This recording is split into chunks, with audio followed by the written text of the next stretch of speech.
to strike the count on Taylor. Reyes fires, swinging a drive, deep left field. It's his way back. Walk the ball. Chris Taylor.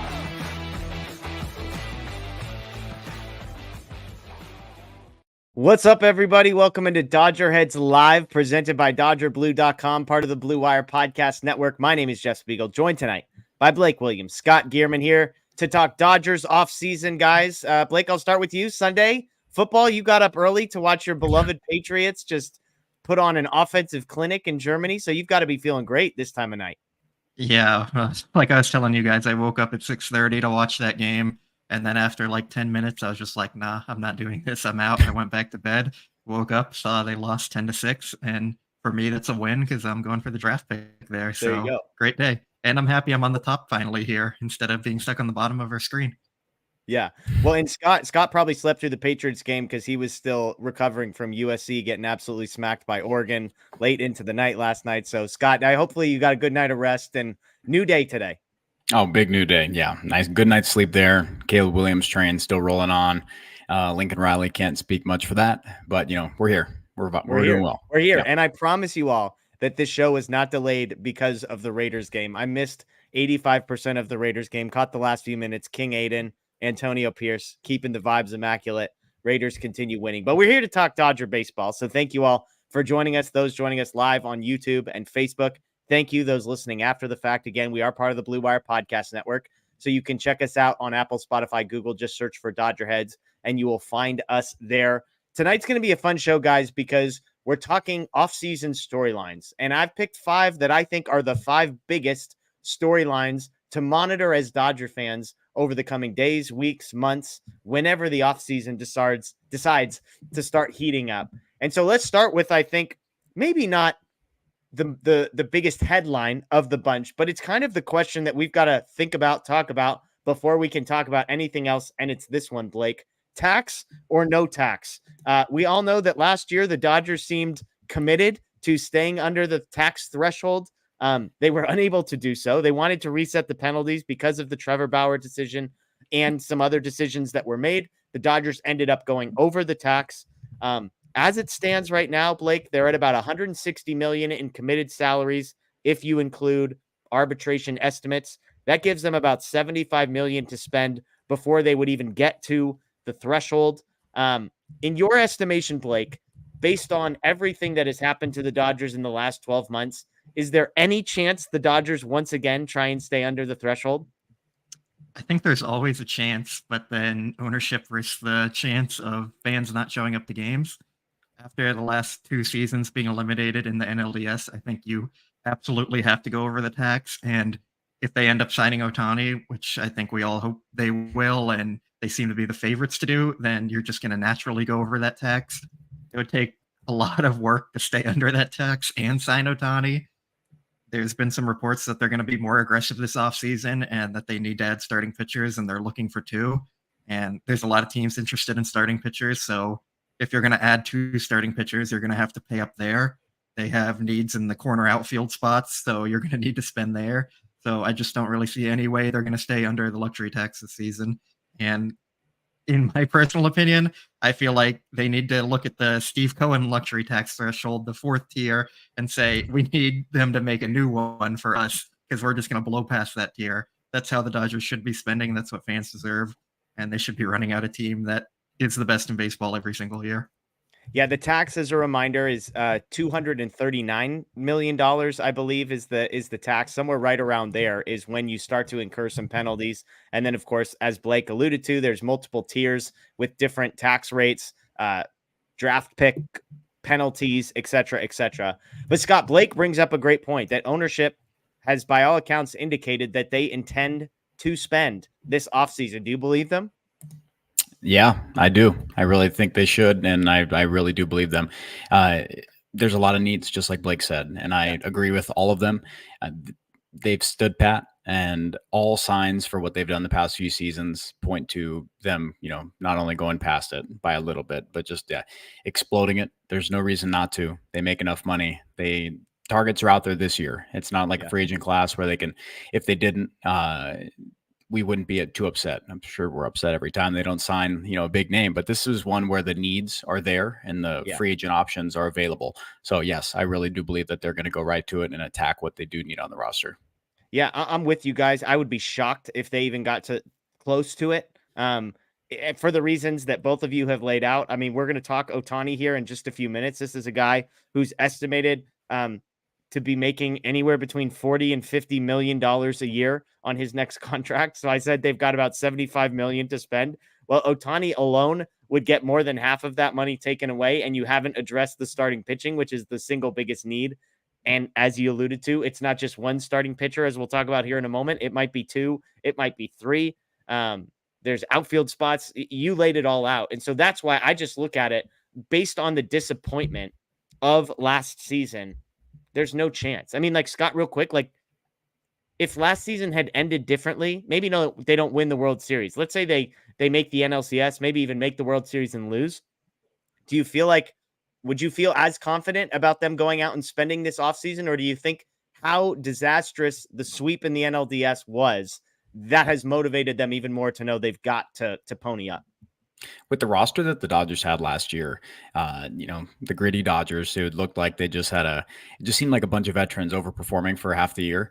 I still think they would do the exact same thing that we hope that they do and spend, because if they just stood pat, then they would be in no better position. It would be banking on a bunch of young guys again. Yeah. And that's just, it wouldn't set itself up for it. It would be the lamest alley-oop ever for a flop year. And I think if they progress, say, to the NLCS and they wanted to carry around that, fake banner, I don't think it would go over well. It never does. And with as loaded as this class is, it would be an insurmountable letdown to the fans, to the organization. I don't think anybody would be okay with that. Yeah. Blake, as I'm looking at the roster, the Dodgers have 35 of their 40-man roster spots currently taken as it stands. They've got anywhere between 2 and 4 guys that they will need to protect in the Rule 5 draft. I was texting with Justin Lorber, our prospect guy. Nick Frasso and Landon Knack seem like surefire guys that will be protected. You could make a case for Jose Ramos. You could make a pretty strong case for Hunter Fiducia, depending on what they decide to do at catcher, as another guy that deserves to be protected. There are some guys that are on the fringes. Brian Hudson, Yorby Vivas, Gus Varland are all guys that I think those roster spots, there would not be a ton of tears shed if those spots opened up. Andy Pages, Johnny DeLuca, also 40-man roster spots that could be used in trades. But the other interesting thing, just talking tax-wise here for a moment, you mentioned it, Blake. Like, if they go and spend money, there's not really ways for the Dodgers to unload money. They don't have a ton of contracts signed outside of their best players. The only really, like, quote-unquote movable contracts would be Max Muncy, who they just signed, so that's not getting moved. Chris Taylor, $13 million. Austin Barnes, $3.5 million. Miguel Rojas, $5 million. So it's not like they can try and get creative and shed some middle or bottom tier salaries, because they just don't have a lot of guys, Blake, in that sort of window. So you've got, on one hand, not a ton of roster spots as it currently stands, and at the same time, not a lot of money that you could just sort of shed for the purposes of opening up space. Yeah, they're going to have to be aggressive with trades to fill or open some of those roster spots up. You could see guys like Vivas and Pages, as you alluded to, and maybe Landon Knack and Jose Ramos are guys that get thrown into a trade too, just to kind of clear some space, because they do have a roster crunch right now, and they do have needs that are greater than the amount of roster spots they have open. So it's going to be interesting there. And like you said, they're going to have to blow past the luxury tax just because they don't have those movable pieces. I think we've talked about trading Chris Taylor before as one of the guys they could move. And there you're going to have to like eat $5 million of his salary each year or something to get a fringe prospect back. And then you're saving like $10 million. You're going to need to sign another utility guy for maybe $6 or $7 million. So like, is it even worth it to trade him there to save $3 million or whatever that comes out to? So yeah, I just don't see it happening. They're going to go over the luxury tax. And one more report I want to bring up is there's a report from ESPN that said the Dodgers were highly motivated to land Ohtani before October. So after that disappointment, that could increase their motivation to go get him. So like, if that was their thought process there before, then they were planning on going over, and losing is definitely going to kind of increase their chances of going over, because they have to, and they need to be aggressive this offseason. Yeah, absolutely. Well, one of the areas that is the area that they will need to be most aggressive is our second big storyline, and that is pitching rotation, rotation, rotation, as I'm going to headline it because there's a lot of needs. Scott, when I look at the current construction, here are the guys the Dodgers currently have under contract for next season. Walker Buehler, who's in the final year of his deal before he becomes a free agent. Dustin May, who is out until July or August with elbow surgery. Tony Gonsolin, who is out through next August with Tommy John surgery. And then young guys, Bobby Miller, 124 innings pitched last year. Ryan Pepio, just 42 innings pitched last year. Emmett Sheehan, 60 innings pitched last year. Michael Grove, 69 innings pitched last year. Throw in Gavin Stone, Ryan Yarbrough as guys that are also under contract. That's not exactly the makings of a rotation that one of the best teams in baseball is going to be fielding on opening day, which means I look at free agents. You've got Clayton Kershaw, who's a free agent. We know the Dodgers are interested in bringing him back, even though he isn't available until the summer. Yoshinobu Yamamoto, the biggest name out there, officially is coming to Major League Baseball, projected to earn somewhere in the vicinity of $30 million a year.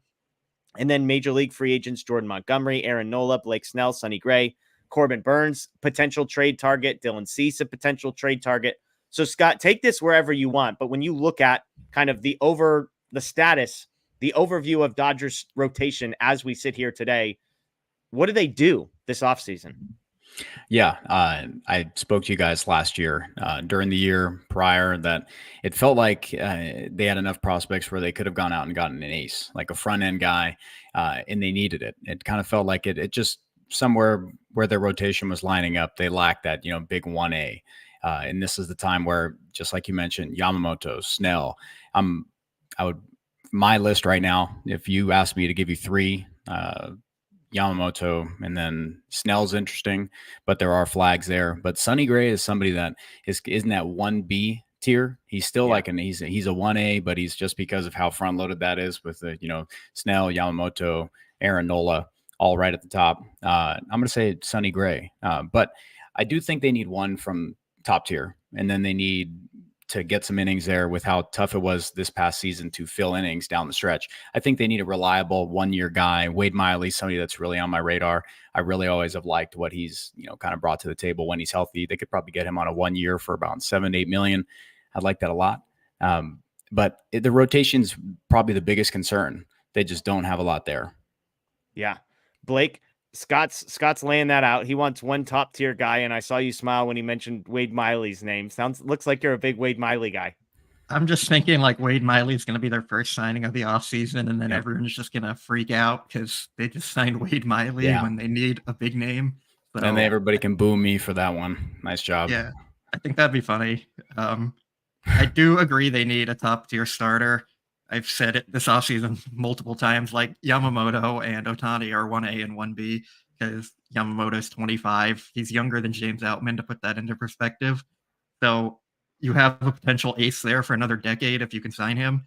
And I'm not sure they have that. We hope Bobby Miller can develop into that, but he's not there yet. He's shown a lot of inconsistency and upside. So maybe he reins it in and becomes an ace. Maybe he doesn't, but you have Yamamoto sitting right there to plug into your rotation for the next 10 years. If he decides to go to New York or wherever else he ends up, then you have to get Corbin Burns because you need to add a top of the rotation starting pitcher this offseason. And if they don't do that, it's a complete failure. And are those the only two guys that check that box in your estimation? Is it just Burns or Yamamoto? I mean, I think you could put Snell and Nola in those categories, but I kind of have red flags with both of them, and I wouldn't want to pay them. So that's why I have Yamamoto and Burns as the top two.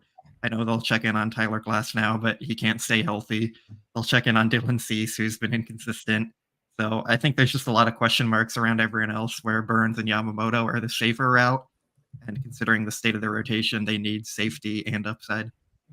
So Scott said, Blake, real quick, Scott said he wants them to go out and get two guys who, to sort of put this in my own words, two guys who are in the 5-man rotation on opening day. Do you agree with that number? Should it be higher? Like, do they need 3 guys? I think 2 is a good amount, especially if one of them's an ace. And then you take an upside flyer guy like Tyler Mahle or someone like that. And maybe you bring Kershaw back and hope he's ready in the second half of the season. So I would say they need 3 total, but definitely 2 guys who are ready for opening day. Yeah, I'm with you. That feels like the right number because, as we know, you can't have enough starting pitching. It's like the most cliche thing. And yet the 2023 Dodgers were the perfect example of why that's the case. And so I think if the Dodgers can go out and get, one of those, Yamamoto's the guy that's top of my list. I've gone back and forth on if he should be a higher priority than Otani, simply because they need starting pitching that bad because of his age, because he's healthy, and because of and he's a lot cheaper too. So you factor in all of that stuff, and it makes me wonder if Yamamoto should be target 1A with Otani being 1B. But I'm with you. There needs to be somebody, because I'm looking at this list. I mean, where are you guys at? Scott, I'll start with you. Where are you at on confidence level with Walker Buehler? Are you like banking on getting anything from Walker Buehler next year, or are you just sort of like plan for nothing and be pleasantly surprised if he gives you, middle of the rotation performance? Plan for nothing. Okay. Second Tommy John, they slowed him down. I like that they did that. And Yeah. with how the season went out, it's best for him in the future, best for his long term. They'll need him. They'll need his innings. It's unsure what we'll get from him, because we saw him after the sticky went away. He kind of changed himself a little bit. We don't know if that was because of that or because of injury, but he's still kind of, I would say, a project. I believe in him to work as hard, to find some form and some success there, just because he works so hard at his craft. He's a student of the game, and he's always looking to tweak things to make it work. Yeah. But I'm one of those where it's like, we'll be cautious. Let's expect nothing. Let's slot him into the middle, because people banking on him, expecting him to come in there and be an ace again, that's way too much to ask of him. So let's just sit back, see how he looks in spring, see how he looks in the ramp up. And then from then they can project out his workload. So we just don't know what we'll get from him. Blake, if the Dodgers start opening day with some combination of Walker Buehler and Bobby Miller as their number 2 and number 3 starter, is that okay for you? I think so. If you're leading off in your rotation with Yamamoto or Burns or some other surprise ace there, and then you have the upside with Bobby Miller and the upside with Walker Buehler, I think that's fair to be happy with. And then if it fails, you can go address that at the trade deadline. But that seems like a pretty safe bet to be happy with. I do kind of expect like 120 innings or so from Walker Buehler, and I think that's a fair number. Whether it's quality 120 innings or kind of up and down roller coaster 120 innings remains to be seen. But I do think you can count on him to be a part of the rotation for a decent amount of the season at minimum. I'll come to you with this. Blake, you mentioned one high-end starter, one other starter. Does Clayton Kershaw fit into the other starter bucket, or is he in his own category? I think he's in his own category just because he won't be ready for opening day. If his health wasn't a problem, I would be thrilled with Kershaw as their second signing for a starting pitcher, but they need 2 guys who can slot into the rotation right now, and Kershaw isn't that, unfortunately. Scott, you agree? Yes. So it's got to be 2 starters plus Kershaw if Kershaw's the guy somebody they end up signing. Yeah, you just don't know what you're going to get with him. I really, personal belief, I really am starting to get to the point where I feel like I just don't see him coming back. I don't know why. It's late surgery, late in his career. It didn't go out well. How much incentive is there for him to come back and rehab through that? What does he still have left to prove? I'm just not sure. Okay. Last question, rapid fire. Blake, I'll come to you. Number 5 starter on opening day. If it was between Pepio and Sheehan, do you have Pepio pretty comfortably there, or is that a tough decision? I have Pepio there just because he's shown he can be an effective pitcher already for a sustained amount of time. Emmett Sheehan had flashes of success, but he was kind of inconsistent, and I think he would benefit from extended time at AAA. Scott? Yeah, totally agree. Pepio showed, he can pitch deep for a young guy. He's shown the ability to go work through lineups multiple times. Sheehan really he works purely off the fastball, and then you saw him have a little bit more success. So I think a little bit more time for Sheehan, but I do love what he brings to the table. It's just I don't think they've kind of figured out what they like from him yet. Whether it's a starter, reliever, I think he'd project as a pretty good reliever just because of his fastball characteristics. Yeah, it's interesting. I'll be curious to see how the Dodgers handle all of these sort of scenarios. But I think we all agree it has to be somebody that you can put in as your opening day starter next year. If the Dodgers don't add somebody to pencil into that spot, somebody you feel pretty good about penciling into that spot, then I think it's going to be a disappointment. You play it out from there. If it's Bobby Miller and Walker Buehler in the 2-3 spot, and then it's Ryan Pepio in the 4 spot, and a Tyler Mahle, a Wade Miley, a Luis Severino, like whoever it is, the other guy you sign, that's fine. Like not Lance Lynn. Let me be clear about that. Lance Lynn is not in the bucket we're talking about here. But just pick somebody that's a competent number 5 starter. I don't know. I'd feel pretty good about that rotation, given where they are now. And I would add, and with upside, because then you've got Emmett Sheehan, who potentially could improve. Gavin Stone, who maybe he bounces back. Nick Frasso. Like they have the 6 through 10 spots in the organizational depth are guys that, who knows, maybe there is somebody who pops and makes a jump there. Scott, final word on rotation before we move on to the next storyline here.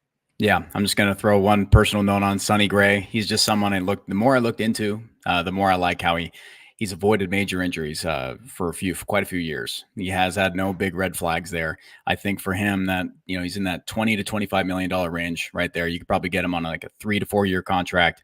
I think that's someone they should really look at. Somebody that he's had success in the postseason, 2.9 ERA since 2020 or 2022, about 300 innings. Really similar contract to Chris Bassett. I think you call it a value, you call it a bargain, but that's just a contract that they could add on there. And he's just going to pitch get in the rotation every 5th day and just be a really reliable guy. So that's someone I'd really like to see them add. One other name I'll throw out, Kenta Maeda, free agent, a guy that, maybe he's at the back end and you at least know that he has some experience doing the bullpen thing. Who knows? Alex Wood, another veteran guy who potentially could be back for a reunion. Those are some of the names kind of at the back end of the sort of these top 50 free agent lists that are out there with the Wade Mileys of the world. All right, let's get to the next storyline. And you could make a case that this is where we should have started things, but it's Ohtani. This is the biggest storyline in Major League Baseball. It's one of the biggest offseason storylines Major League Baseball has had since Ohtani came to Major League Baseball, honestly, 7 years ago. But the problem then is we didn't really fully grasp how special this guy was going to be. The projections for this are all over the place. Jim Bowden predicts a 10-year, $477 million contract with a ton of incentives. MLB Trade Rumors has it at 12 years, $528 million. Fangraphs has it as 13 years and $527 million.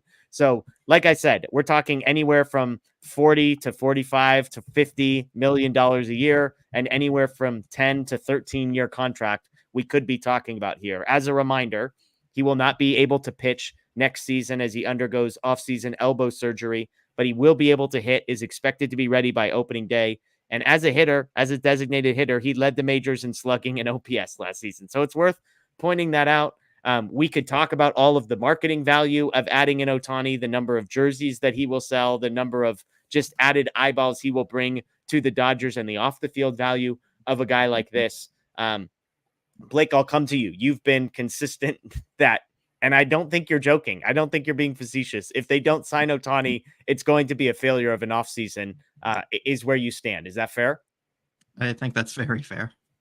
And so walk me through that. I mean, for a guy that there are people out there who are going to say he's having elbow surgery. We're not positive. We just talked about Walker Buehler's having his second elbow surgery, but we just talked about, hey, we're expecting nothing from Walker Buehler. Anything we get's a positive. And you're also saying if they don't go spend $500 million on a guy who can't pitch for 12 months, and we think we'll be able to pitch to some degree of effectiveness after that, is a no-brainer, slam dunk. If they don't do it, it's a failure. So how would you respond to somebody who's skeptical of the pitching side of Ohtani? The thing is, Ohtani as a hitter is probably worth $40 million alone, if not a little less there. So like any of the pitching you're paying for, like that's just an add-on. Once you get past that, he's a top 3 hitter in the game. And before the injury, he was an ace. So even if you're going with regression and say he's a middle of the rotation starter, but also an elite bat, like that's valuable there. It's hard to put into words how good he is, because we've never seen it before from him, or not just from him, from anyone. I mean, from him, we've seen it, which is just, it's crazy to think about, trying to put it into perspective. Like, he might be the greatest athlete of all time, like just talent level. You could make the cases for like Wayne Gretzky and Michael Jordan and Tom Brady being better players in their respective sports because they have the accolades and the longevity and the stats, but like none of them were playing 2 positions. Wayne Gretzky wasn't going and playing goalie at an elite level. Tom Brady wasn't playing safety or linebacker at an elite level. So Otani is a unicorn. And when you have an opportunity to get a player like that, you absolutely have to do it. And from all the reports about Otani being that he loves Southern California, his most important factor is winning. And it just makes total sense for the Dodgers to get him here. He's a guy they've wanted for years. We've talked about this a lot. It seemed like that they've kind of focused on this offseason specifically, like they've passed on players in previous seasons because they wanted to save money for Otani. So if you miss out on him now, like all that in the past was a failure, their current priority of getting him is a failure. It's going to be hard to move on to upgrade the team after not getting him because you're going from like Otani to maybe JD Martinez, and JD's good, but Scott's he's guy, not be careful. Otani. Scott's guy. Yeah, but he's not Otani. So like, it would just be incredibly disappointing. I think most fans think that they're getting Otani now. So if Otani signs elsewhere, you're getting that massive disappointment from the fan base. And it's going to include me there of just being disappointed with the team, especially after 3 straight postseason losses and 2 NLDS losses. Like, you just have to get this deal done. Yeah. Scott, it's interesting. I was hearing somebody talk this morning, and they mentioned this idea that's called normalcy bias. And it basically means that for most of us, we default to what we're familiar with and what we're comfortable with. And I thought about that as we're talking about Otani, because you look at these numbers that say 12 years, $530 million. And like, I don't have a category for a $45 million contract, a year contract that lasts 12 years. And yet when I think about Otani, I'm like, the reason that number freaks me out is not because Otani's not worth it. It's because I've just never seen it before. And so I assume because I've never seen it before that it must be bad. But Otani's the guy that shatters all of those stereotypes. I'm not quite sure I'm going to use the language Blake did and say that he's the greatest athlete of all time. I think we got to define what athlete means here, and a conversation for another day. But I think Blake's point is well taken. You could make a case that the season that he had last year was one of, if not the greatest Major League Baseball season that a player has ever had when you factor in what he did offensively and as a pitcher. And the fact that he's an incredible person off the field, all of the business value of signing Otani and that what comes with it.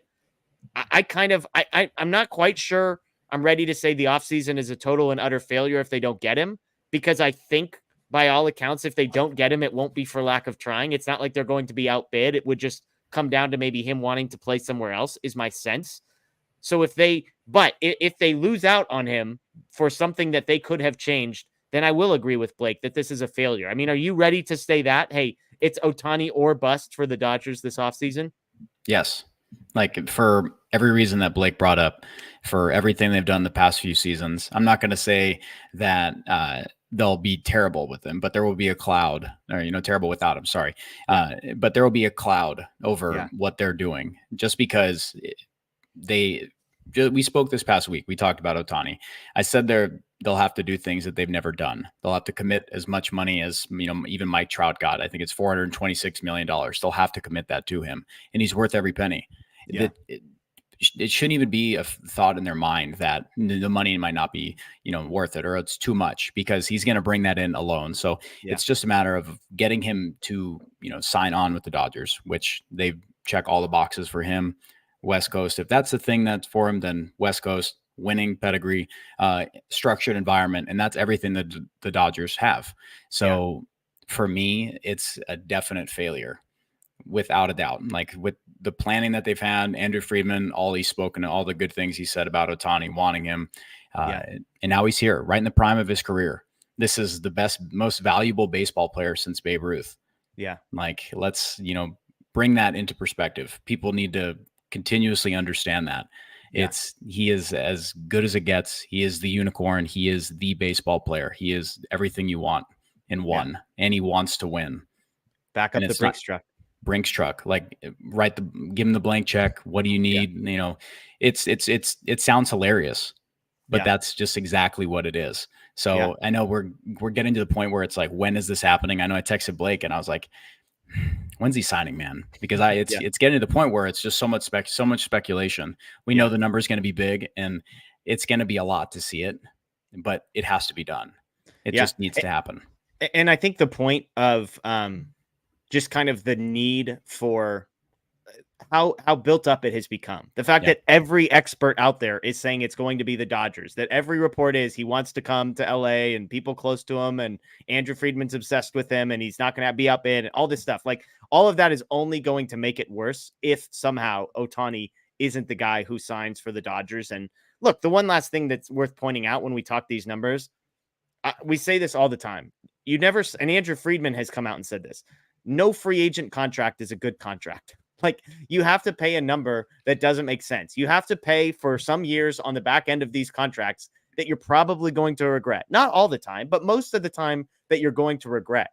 And so you just kind of have to factor that in. Like, whatever you think is fair, reasonable, add like a 20% or tack on 2 or 3 extra years on the end of it. And that's where this is going to play out. And yet the irony is all of us are sitting here saying 13 years, $530 million. Like, I don't know if that sort of doesn't even feel like an overpay, because if you paid him, $55 million a year for 7 years, then every dollar that he earns, 8 years or whatever, like every dollar he earns in 9 through 13 is just found money. Like, he's already been worth the number. And so that's the crazy thing with Ohtani, is just there isn't a number, Scott, that doesn't feel okay. Yeah, no, I agree. And I want to hear Blake's thoughts on this. Absolutely. But it'll without a doubt be the most intricate contract ever formulated, in baseball history. So let's not act like there's not going to be anything attached to, will he be able to pitch? And it's just a, set stuff. Like, there will be, definite stuff in there. We might never, have the brain matter to actually understand it until we break it down. But there won't be a number that we've seen before, like Shohei Ohtani's. And with how contracts are scaling up, CBT is going up, it should not matter. Like, contract values are going up. You're going to see, I think Vince Velasquez get like 3 years, $28 million. And that's just not, that's just baseball money. It's just what it is. There's so much money in Major League Baseball. We shouldn't be surprised for these contracts anymore. It's just now the one player that we're all alive to see that's not playing in black and white is right here in the prime of his career. And he's going to get compensated fairly for it. So that's cool. Like, I like to back the players, so I like to see them get paid. This is a player that's worth every penny, and he's going to get that money. Yeah, I mean, Juan Soto is probably the only guy who might sniff some of the numbers. And again, Juan Soto offensively is a generational player, but he doesn't offer the flip side there. Blake, did you notice that somehow Scott weaved Vince Velasquez into a conversation about Shohei Ohtani? That was pretty impressive there. Yeah, I got to give him some credit for that one. Thanks, man. Appreciate that. A little bit of homework. Blake, any last thoughts on Ohtani here before we move on? I mean, I think we've covered a lot of it. The only thing I would add in is there's been some reports that he might want to take a shorter deal and prove that he can pitch and then go back on the open market, which, if that's the case, that is all up Andrew Friedman's alley right there. Yeah. Like, that deal might be done in the next week if that's true, because Andrew Friedman's going to be like, hey, here's 3 years, write whatever number you want, and let's get this done. So $210 million for 3 years. That'd be upsetting. Yeah. I mean, it's crazy to me because I'm like, it's just crazy to me because I feel like he could just go get the number now. Like, it's not like he needs to prove the pitching thing. I think people are going to pay him as if he's healthy. Like, this number hasn't come down from 6 months ago before he was injured, If he proves he can pitch, you might be talking like $70 million a year for him. Like, that's $35 million a year as a DH and 35 as a pitcher. Like, correct. I don't think that's crazy. Like, 10 years, $700 million for him if he proves he can pitch. Like, I think there's a lot of teams that would line up to do that. I don't know about a lot. I don't know if there's a lot of teams that even have $700 million that they are interested in ever spending, but they have it. It's what owners are willing to pay that. Yep. Sure. All right. Number 4 on our offseason storylines here. And this is where we kind of maybe move off of the front page of the newspaper type stuff, but into more the nitty gritty, so to speak. And this one to me, Scott, is among the most intriguing. And it's this question. Are the Dodgers going to have a culture overhaul or a culture continuation? You look at this team, they obviously moved on from Justin Turner a year ago. That felt like a big shift. And yet Max Muncy, Mookie Betts, Freddie Freeman, Clayton Kershaw, all of those guys came back. And so while Justin Turner, who was probably the de facto face of the team, left, everything else around him, Dave Roberts, of course, all stayed the same. This year, you're looking at a group in which Clayton Kershaw is a free agent. Jason Hayward, who played a big role in the clubhouse culture this year, is a free agent. JD Martinez, another guy that was brought in to be a voice in the clubhouse, is a free agent. David Peralta, who is a veteran presence, is currently a free agent. We've talked about Chris Taylor as a guy that I think is likely to be back with the Dodgers, but I wouldn't say it's a 0% chance he's gone. I would throw Austin Barnes into the same category because they have catching depth and because that could open up a 40-man roster spot. It could save them a few $1 million. Not that that would be the motivation. So I think there are a couple more guys that are familiar faces that could also be moved on, so to speak. But what do you think on this one, Scott? Like, do you think the Dodgers try to hit the reset button culturally, or do you think at the end of the day, this group's going to be, by and large, from a culture perspective, the same? It's a tough one because the Dodgers know what they've done and how they've gotten there, which is, consistent regular season winning.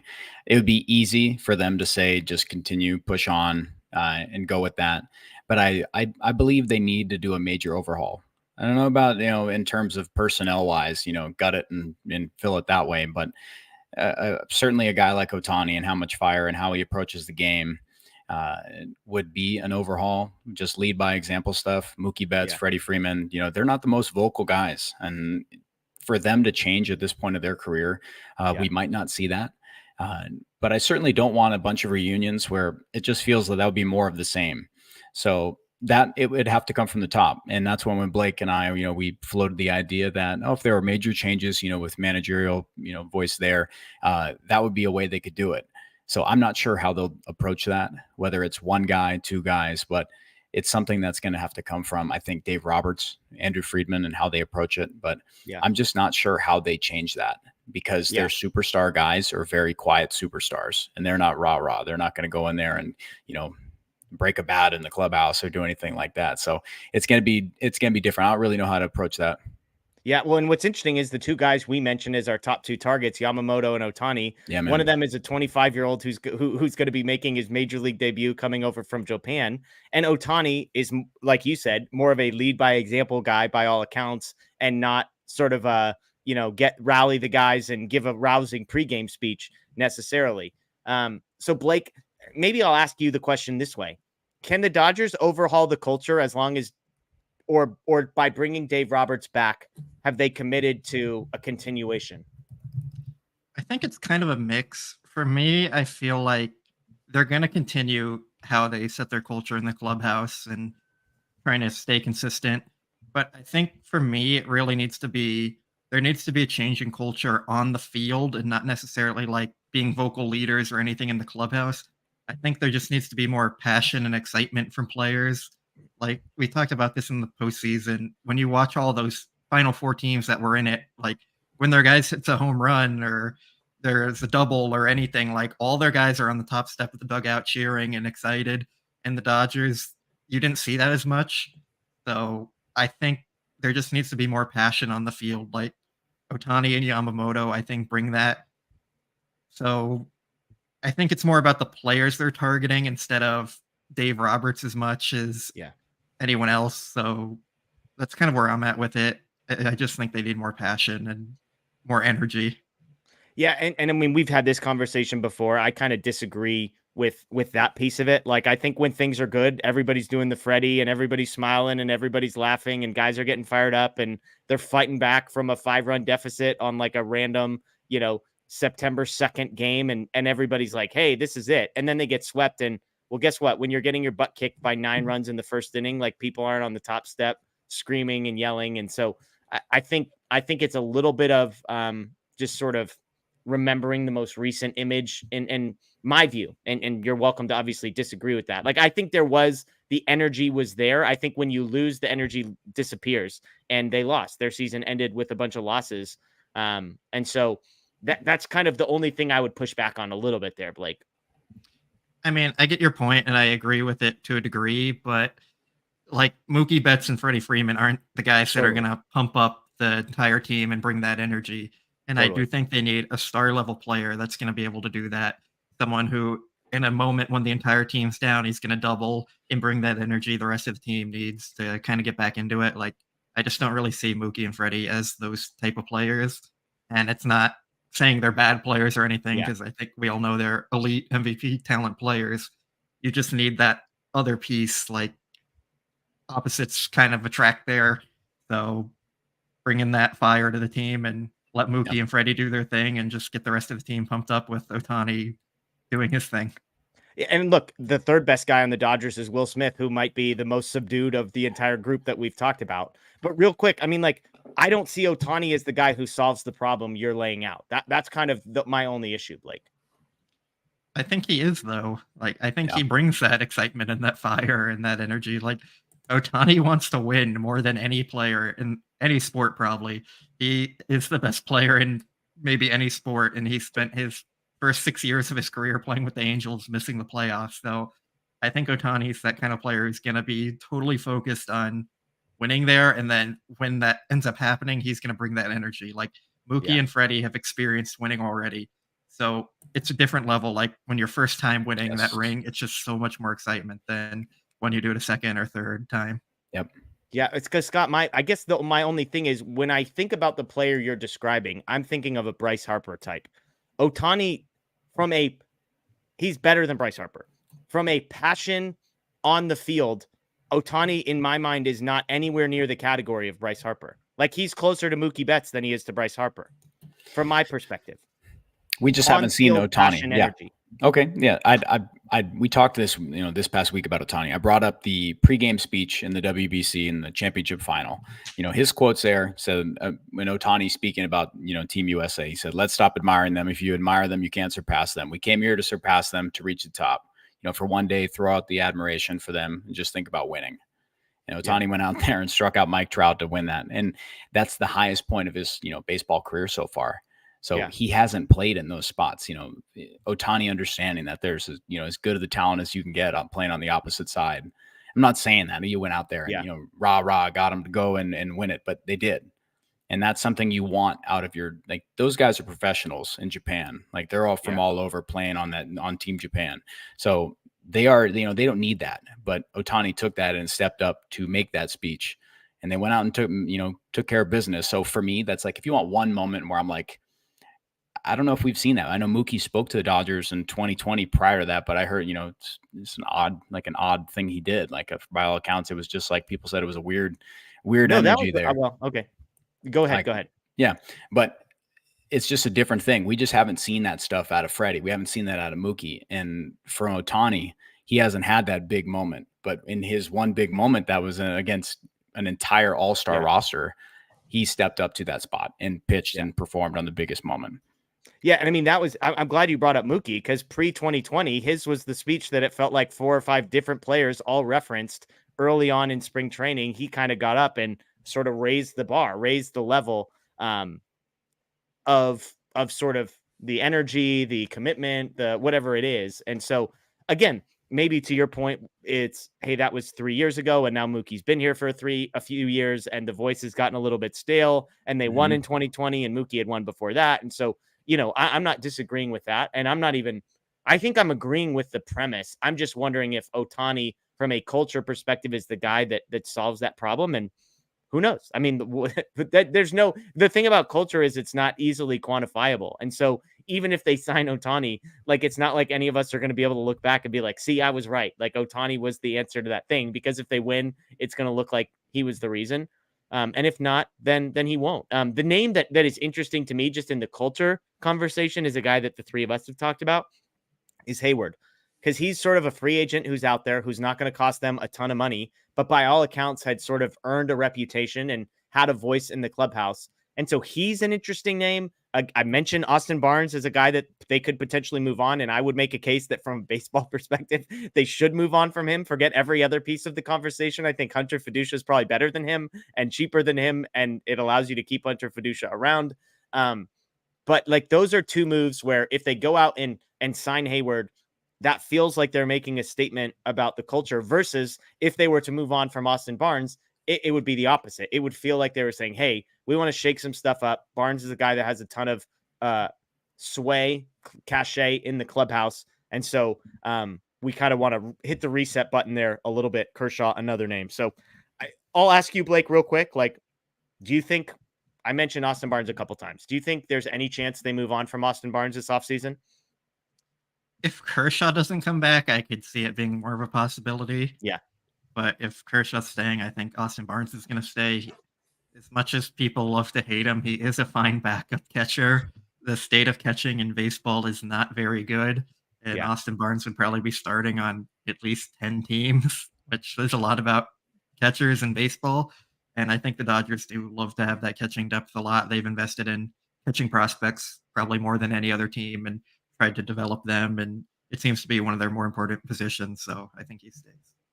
There you go, Scott. Just ship Austin Barnes and Chris Taylor, package deal. You know, rather than having to eat some of Chris Taylor's salary, you say, hey, you get a starting level catcher in Austin Barnes for $3.5 million. You know, maybe get a lottery ticket on your way out and wipe your hands, call it good, reset the culture. You brought up Hayward, man, but it just, that type of stuff just doesn't move it for me. It doesn't move the needle for me at all. Like that signing Hayward to a 1-2 year contract, that it's just a continuation. I feel like that would be a scenario that it's just, what does that do for it? What message does that send? Like, what does it send to what is Andrew Friedman saying? Yeah, we're going to keep Hayward here. He's a clubhouse guy. What does that tell the roster?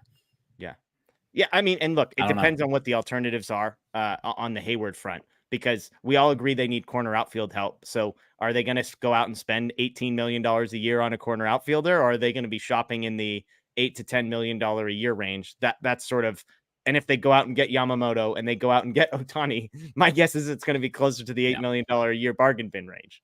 I think that it feels like they talk about excellence and they expect greatness, and that's how much as they expect. It just hasn't felt like they've gone after that. This last year was more of a highlighter on that, that whole thing. It didn't feel like they're going out signing guys expecting greatness. They were banking on hoping that they're great, hoping they overperform. So that's where I sit on that. It's like, you want a culture change, you have to go out and pay for it. Yeah. You have to go Stephen Cohen that, Blake would be all over it. Like, go do it. Go pay exactly. Go bring guys in there that have excelled, that you're sure of, that you're confident in their health moving forward, that you're confident their money's going to it. There's your culture. There's your, we're paying you to come in here and change this, because currently what it's doing, it's not. Yeah. So, but I mean, and that's the hard part about baseball is, you can't spend $18 million a year on all 26 players that are going to be on your roster. Like, at some point you're going to have young guys, and at some point you're going to have $30 million a year guys. And just the nature of it is you're going to have Chris Taylor at 13 million, and you're going to have Muncy at 20 million.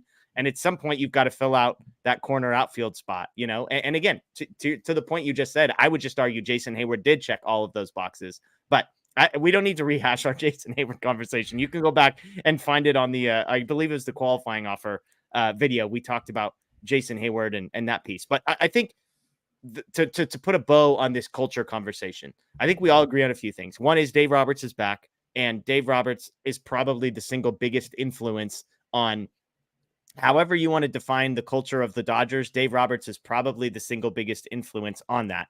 Beyond him, it's guys like Mookie Betts, it's guys like Freddie Freeman who are not going anywhere. They're the best players, finishing second and third in MVP voting. They are superstars. They're paid like superstars, and they are who they are as human beings off the field. And I don't even mean that as a bad thing. I think sometimes they get a bad rap for not necessarily being the Bryce Harper type, but Bryce Harper hasn't always been the most popular guy in every single clubhouse he's ever been in. Like it's you need a balance of all of these different types of people and personalities. There's pros and cons. And so it'll just be interesting to see if the Dodgers go out and get a sort of a gravitational pull guy that genuinely shifts things, maybe ruffles some people's feathers, maybe gets on some people, and just create some stories that come out of the clubhouse. You're like, wow, that's new. We haven't had somebody that shakes things up. And it sounds like we all agree that to some degree that needs to happen. Now, if it's an Ohtani, it's going to look a lot different than, I don't even know who the example is.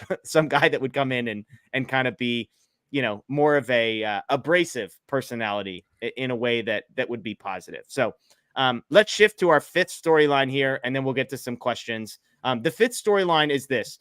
are the Dodgers going to have and stick with, and it's related to the conversation Scott and I were just having, this youth movement 2.0. What I mean by that is last year, James Outman was the everyday center fielder. The hope was that Miguel Vargas was going to be the everyday second baseman, and clearly they put a lot of stock in Bobby Miller, Emmett Sheehan, Gavin Stone, Michael Grove, Ryan Pepio being able to fill holes in the rotation.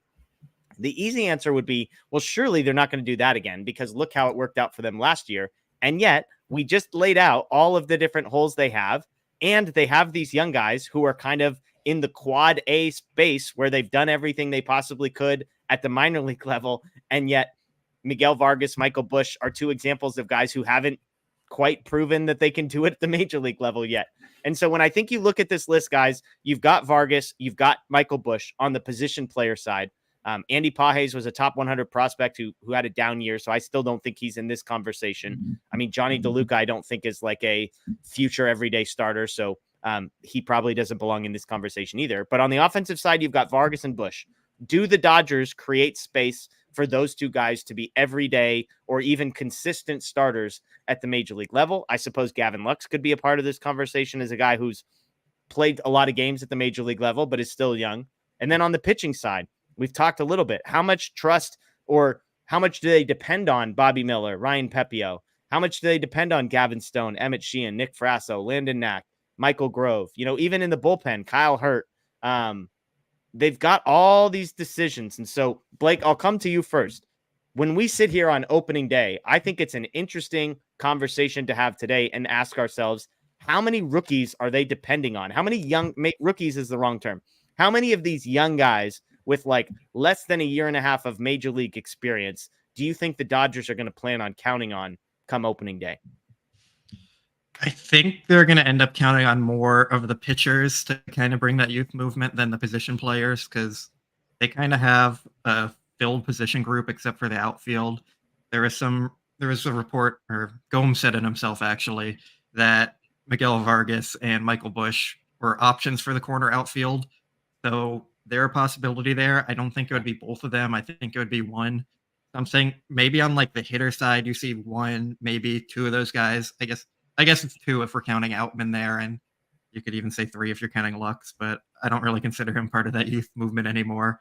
So on the pitching side, we talked about their priorities, starting pitching, and even if they add three starters that are ready for opening day, you're still going to need to rely on two of those younger pitchers to fill in your rotation. Yeah. And more likely it's going to be like three of them probably filling in rotation spots. So I think that's the side we're going to see it on more. They're probably going to end up trading some of the hitters and maybe even one of the pitchers like Landon Knack, Gavin Stone could be trade pieces. And then probably one of Michael Busch or Miguel Vargas is going to get traded, I guess.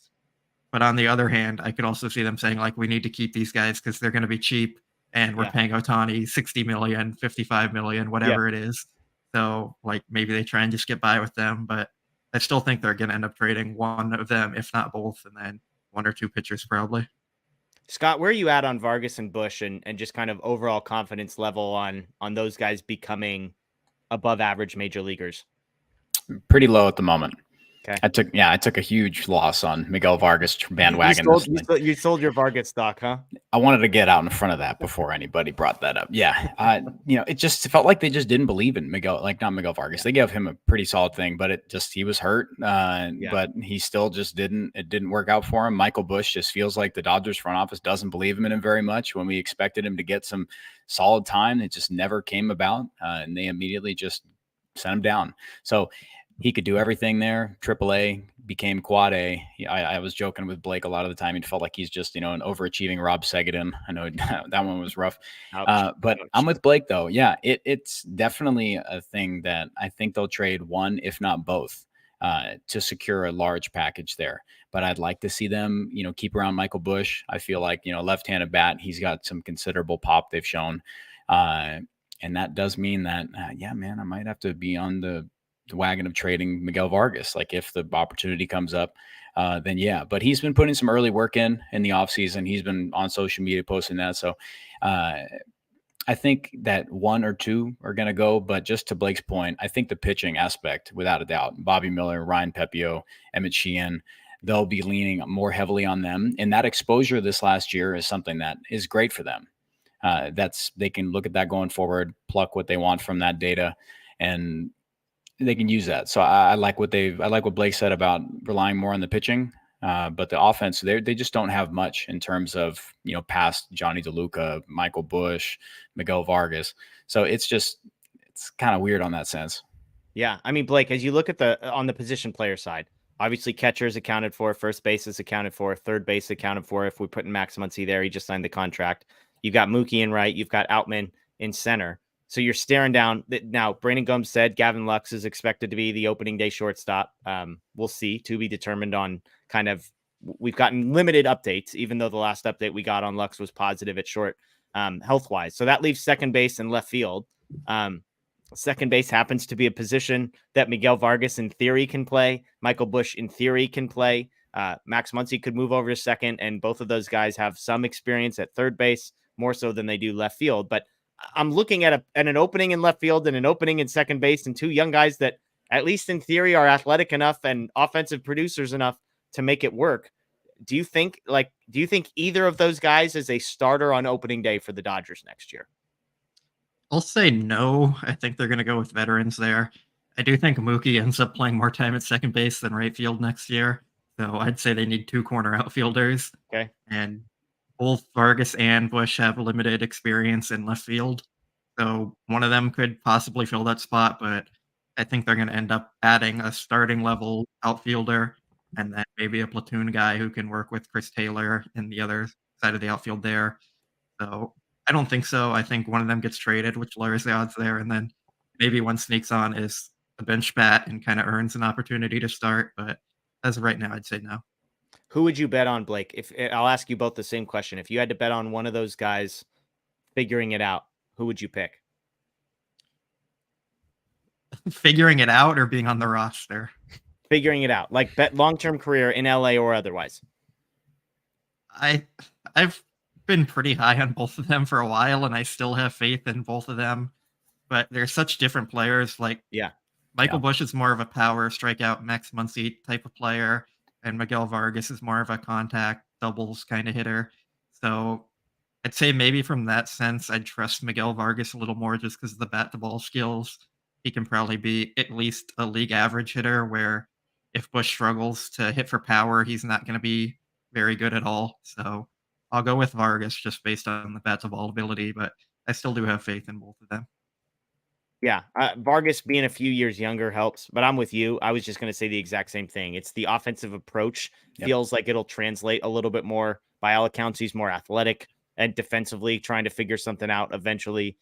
So Scott, I'd go with Vargas. I know you said you sold a bunch of your stock, but would you still bet on Vargas over Busch, or are you out of the Miguel Vargas game altogether? Yeah, I'll stick on, if you're going to compare the two, Miguel Vargas for the youth factor there. He had a rough go of it just because of age and, athleticism. I'll stick with him on there, but it's just a concerning thing that it feels that there's, two spots that the Dodgers do need to have, kind of long-term or not long-term, even a few years where it's like, we're going to get consistent production here. So relying on two guys who we don't even know if they can produce an MLB yet. That's a big cause for concern. It's a lot to put on them. I'm with you. And the last thing I would say is just the Dodgers organizationally seem to have shown faith in Miguel Vargas and seem to not show faith in Michael Busch.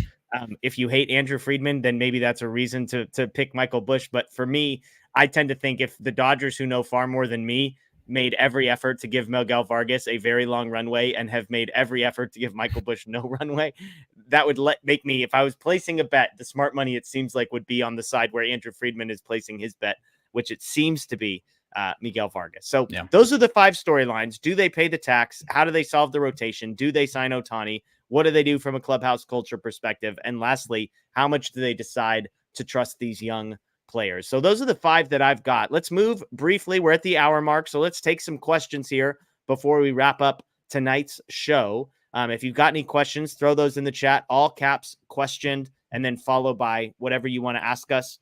It could be Thanksgiving side related. It could be MLB storyline related. We know our guy Scott loves food questions, so make sure you get those in the chat. Big Thanksgiving side guy down there, Scotty. So let's see. Here we go. Michael has our first question. Should the Dodgers trade for Tyler O'Neill? Yes, he hasn't been healthy for 2 years. He's projected to play a full year next year and an average of 1.5 wins above replacement. For reference, David Peralta's WAR was 0.1 last year. Blake, you have any Tyler O'Neill takes for us? Yeah, I've actually been talking about trading for O'Neill in a few group chats. I think Scott is in one of those. So that was us. We were on that one together. That was us. We brought up O'Neill. I think a trade package for him that would be fair is something like Michael Grove, because O'Neill's talented, but he's been inconsistent and he's had the injury problems. But he has the rare power speed combo that not many players have, and I think it would be fun to add that to the Dodgers. So he's definitely one of the players I'm keeping an eye on as one of my wish list players. And the Cardinals do need to trade some position players for pitching. So I think that's a trade that would work out for both teams. Scott, you agree? Yeah, definitely. Like Tyler O'Neill's fun. That's a fun one. But man, can we get Randy Arozarena on the Dodgers, please? Not happening. I know. Yeah, don't get your hopes up. Don't get your hopes up. Justin wants to know, how does this team plan to build around Ohtani? And if it fails to acquire him, what is plan B? How do they plan to build? I mean, you don't really, if you add Ohtani to this group, like they will have already been built around Ohtani. Mookie Betts, Freddie Freeman, Will Smith. That's like a pretty good group of people to build around Ohtani, I would say. But I think the more interesting question, Scott, is if the Dodgers fail to acquire Ohtani, what is plan B? Do they go and sign 2 of those top end starting pitchers and sort of overcompensate that way, bring back JD Martinez as a designated hitter? Like, what would you do if Ohtani just decides he wants to go play in Seattle? If this happens before Yamamoto signs, you immediately go sign Yamamoto. You trade for Corbin Burns and Willy Adames, and you go that way, and you fortify your starting rotation there, and you get your 2 front-end aces, for the foreseeable future, and you plug the spot at shortstop there, and then you've got something cooking. Then it's there. Like I said, that gray cloud will still be over it because of how much weight is put on Ohtani. And it's weighing on us right now. It's weighing on everything we're talking about. Like, it feels like that's the one thing that has to fall. So if you want plan B, I'm sure they have it, but can you even see a plan B? Like, it just feels like everything is stacking on it so much. And that's a scary thought.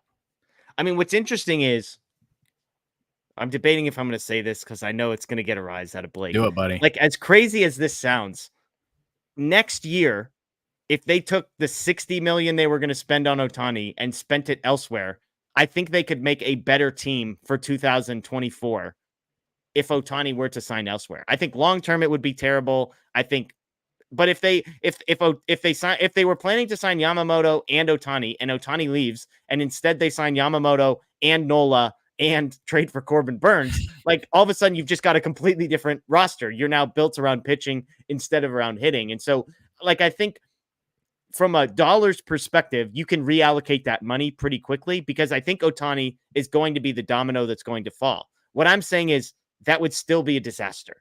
Hear me clearly on this one, Blake. It would still be a disaster. I'm just saying next year they're going to be paying $55 million for a DH, and he's the best DH in baseball. I'll give you that.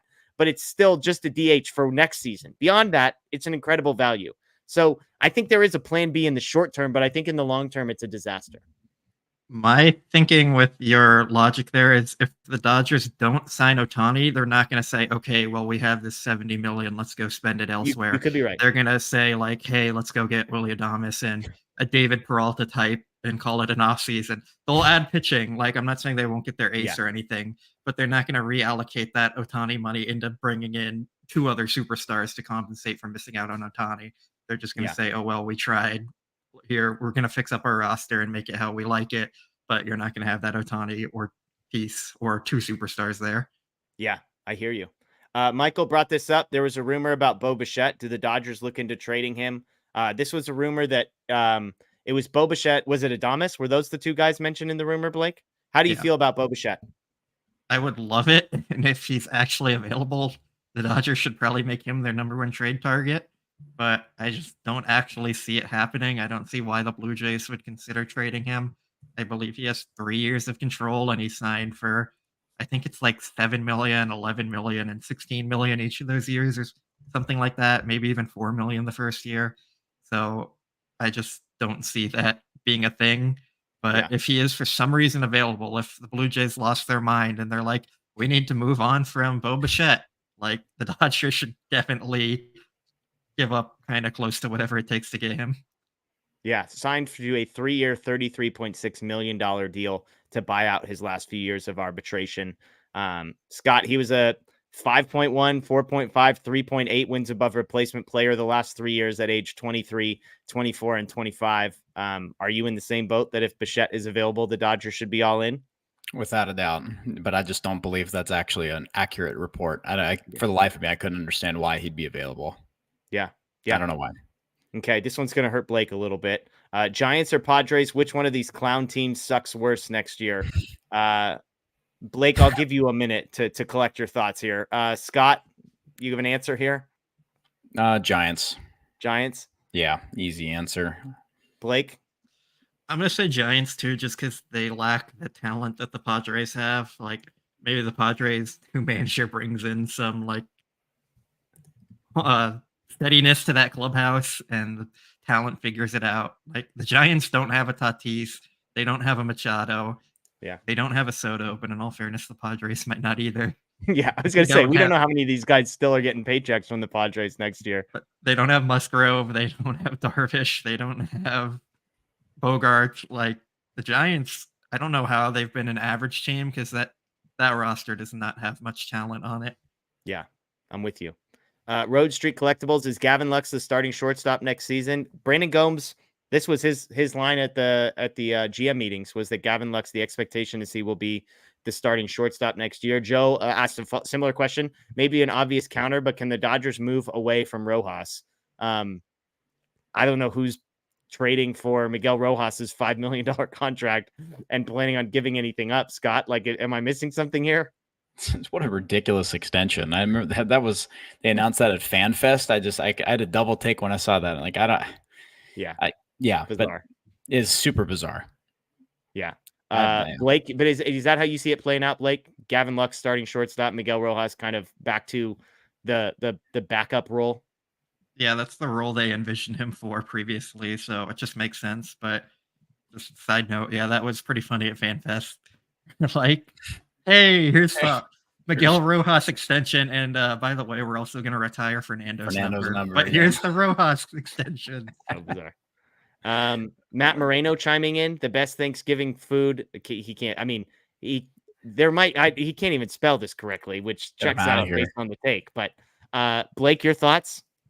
I love fettuccine Alfredo, but that is not a Thanksgiving food. I'm sorry, Matt. You need to be kicked out of the chat and put on timeout for that one. That's bad. Scott?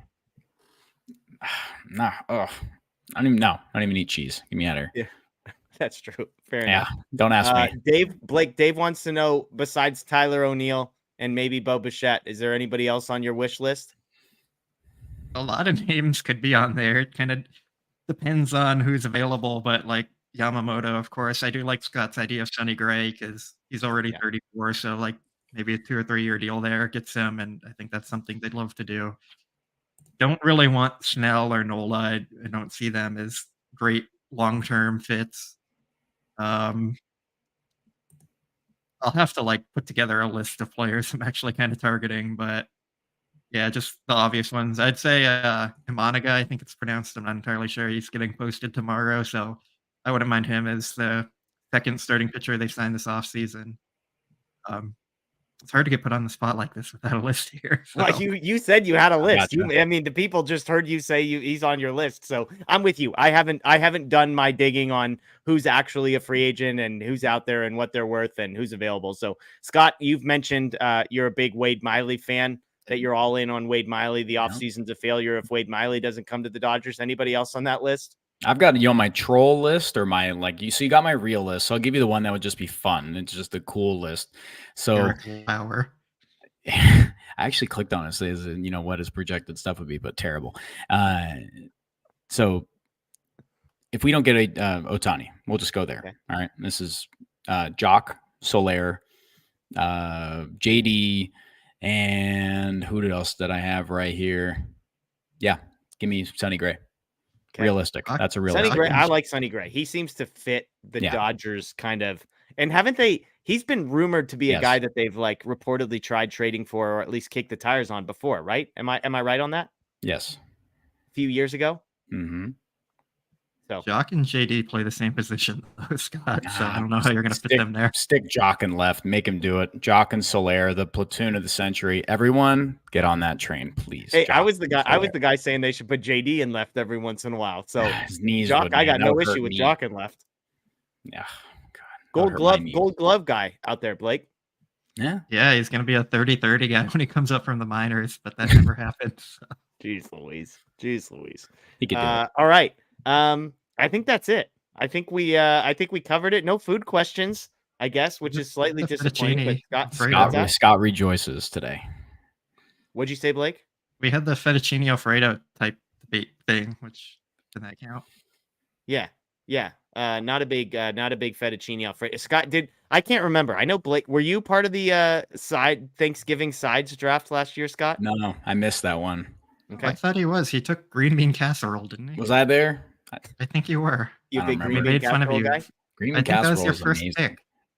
Yeah. I don't know, man. But hey, shout out pumpkin pie. Who's ready for pumpkin But pie? yeah, somebody asked pumpkin pie or cream pie. I Pumpkin love pie. pie, It's not and even that's a close. neither for me. Stop. Good easy. I don't do anything pumpkin flavored. You're missing out. Uncultured. Uncultured. Whatever culture I'm uncultured, I'm fine with being the no pumpkin. You're a big pumpkin spice latte guy, right, Scott? Oh yeah, all the time. I got a pumpkin spice shaker right in the kitchen. There you Get go. it right now. There you go. The Jack in the Box basic witch shake with pumpkin ice cream and then Oreo crumbles in it. Elite. Jack in the Box milkshakes. There's no better note to end on than that Blake's wish list is Tyler O'Neill and a Jack in the Box milkshake. Jack in the Box So, milkshake. there you go. Basic witch shake. That is Blake. That is Sign Scott. off. My name is Jeff. We appreciate you folks for joining us. As always, we've got content coming throughout the week, so make sure you subscribe, ring the notification bell here on the Dodger Blue 1958 YouTube page. You can find us Dodger Blue 1958 on Instagram and Twitter. You can find Blake and Scott, all sorts of stuff that they write over on DodgerBlue.com. And of course, if you're a podcast person, thank you. And please check us out, Apple, Spotify, Google. You can follow, rate, review. That would be greatly appreciated. Enjoy the rest of your night, folks. And of course, as always, go Dodgers.